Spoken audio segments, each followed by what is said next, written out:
Let me just bum you all out now after that. We can handle it. We can handle it, man.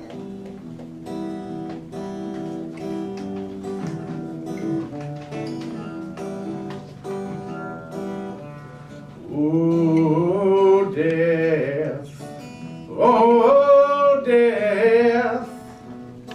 Won't you spare me over till another year? What is this that I can't see with icy fingers coming over me? I am death, I'll take your soul, leave the body and leave it cold. Oh, death, oh, death, won't you spare me over till another year?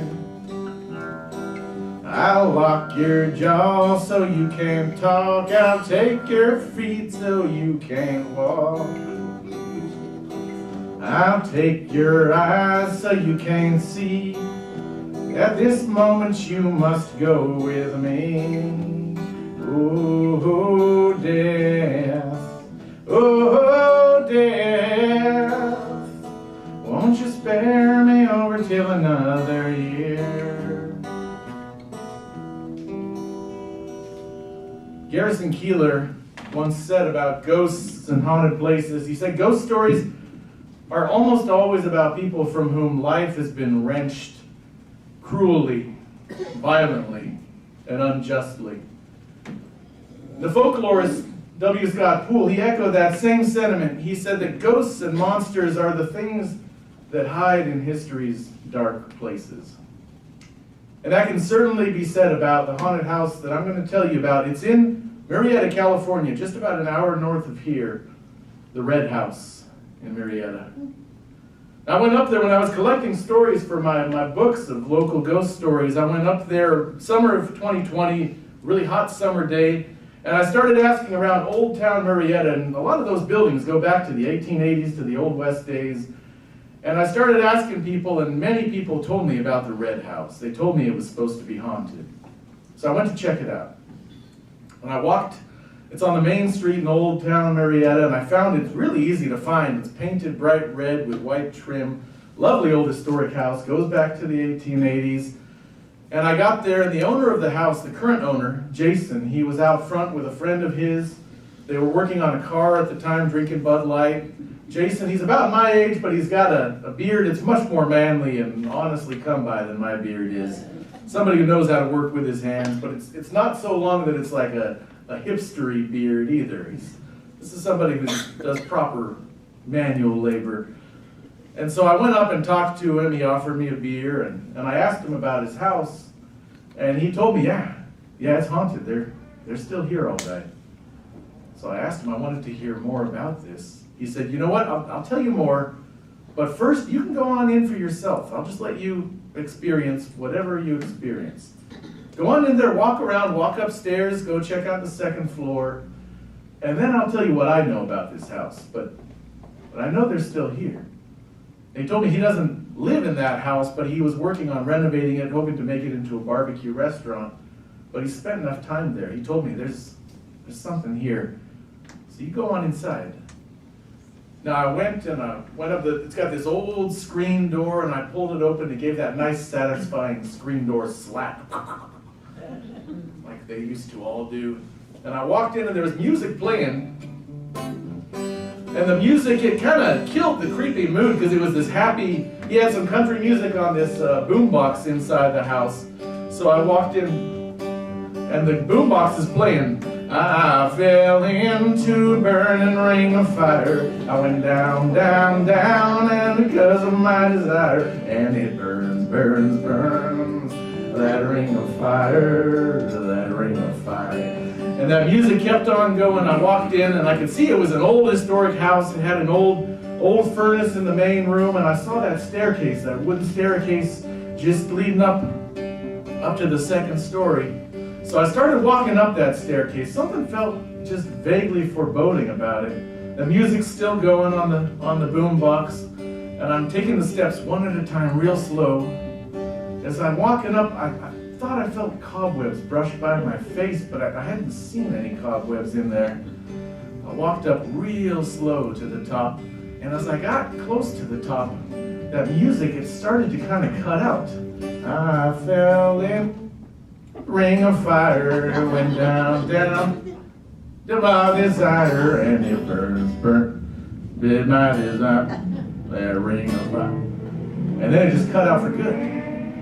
And I thought maybe because of where I was standing at the top of the staircase, maybe I was in the way of the radio reception, but I looked at that boombox down there, and it had a USB, a thumb drive plugged in. There was no reception to get interrupted at all, but that music, as soon as I was at the top of the stairs, just cut off and went silent. And I got just sort of a funny feeling in the pit of my stomach at the top of those stairs, like I didn't want to be there. And then I thought, maybe this is Jason and his friend. Maybe they're playing a trick on me. They've got some kind of remote control, and they're messing with the music. So I walked over to the front window to kind of peer out. As soon as I got away from the staircase, that music, I fell into a burning ring of fire. It started playing again. Down, down, down, because of my desire. And it's playing this happy music again. And I went over to the window, I looked out the window, and I can see Jason and his friend, they're just leaned over that car engine, totally distracted. They're not even watching me at all. Whatever happened to that stereo, it happened on its own when I was on that staircase. So I kind of moved away from that music, and I walked around the rooms at the top of that house, and there were 4 little tiny rooms, real small, with the roof slanted up from one side to the other, and each of these rooms had a metal sink installed in it, kind of fixed to the wall of the room. Never seen a house like that before. And as I walked around those rooms, I mean, the house was kind of charming. The rooms, I could imagine somebody making them like an art studio, but I didn't want to be there. Something about those upper rooms with those 4 sinks in them, it felt oppressive. Felt like just a place I wanted to get away from as quickly as I could. So I went back to the staircase, and again, as I walked by the beginning of the staircase, the music cut out again. And I walked down, and then the music came back on. And I walked out, and I went up to Jason, and he told me, okay, so what do you think of the place? And I told him everything that happened, and he said, yeah, they're still here. They're definitely still here. They let me know they're still here. Almost every day that I'm in here, almost every day, some way I'll hear knocking on the walls when I'm in there. Sometimes I even hear footsteps on that staircase. There's something about that staircase, something about that. It's charged with a weird kind of energy, he said. So I had to ask him, who's they? Who's still here? Now that house, it goes back to the 1800s, but he said a lot of what that house is still holding on to is probably from around the 1930s, 1940s. And at that time, that house was a brothel. In Old Town Marietta, that red house that had been the only brothel was run by a madam named Lucy. Locals called her Lucy Lucy, spelled 2 different ways. And the little wives in Marietta were not fond of Lucy Lucy, because sometimes their husbands went to her place. So it was sort of a local, something people would chuckle at a little bit. But back then, Marietta Hot Springs, just a few miles down the road, that was a really popular spot for Hollywood types. People would come down from Los Angeles, and they would go to Marietta Hot Springs to get their heads straight. And for a lot of people, that was sort of like the Betty Ford Clinic. So they would go there to clean up if they had been on drugs or been into booze. They would go to the hot springs and clean up and detox. But vice is a tricky thing. Addiction's a tough thing to kick. So some people, after they detox, they felt like retoxing again. And they were looking for a place that sold booze. And the only place that sold it, there was one liquor store in downtown Marietta. So people would make that trip from the hot springs, and right across from the liquor store was the Red House. They would go visit the Red House too, go use the services there. And as Jason told me all of this, I was imagining the lives of the women who had worked there. What those lives must have been like to live in that tiny cramped room, day and night. You sleep there, you live there. And you have that sink, each room had that sink to clean up between clients. Until that's your whole life, and you never know who the next client's going to be or what they're going to do. But still, you had to go to the top of that staircase and welcome them. You had to act friendly and hospitable, still not knowing what kind of man this might be. And I thought about the fact that the women who do that work in almost every culture. The word for those women, it's also a curse word in almost every language on earth. And in every culture on earth, those are the people we push into the shadows. These are the sisters, the mothers, the daughters that we don't claim. These are the people we sweep under the rug.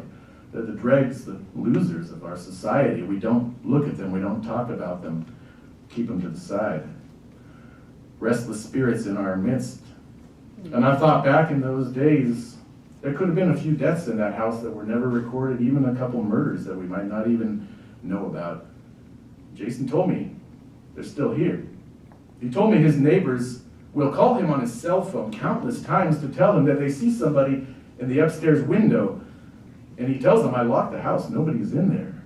But they always see a woman in that window, just standing at the window, not doing anything, just kind of staring out, lonesome, sort of forlorn, looking out, sort of hoping for a better life, maybe.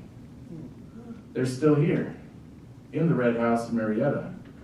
These are the people that we try to forget, but they're refusing to be forgotten. And they survive as ghost stories.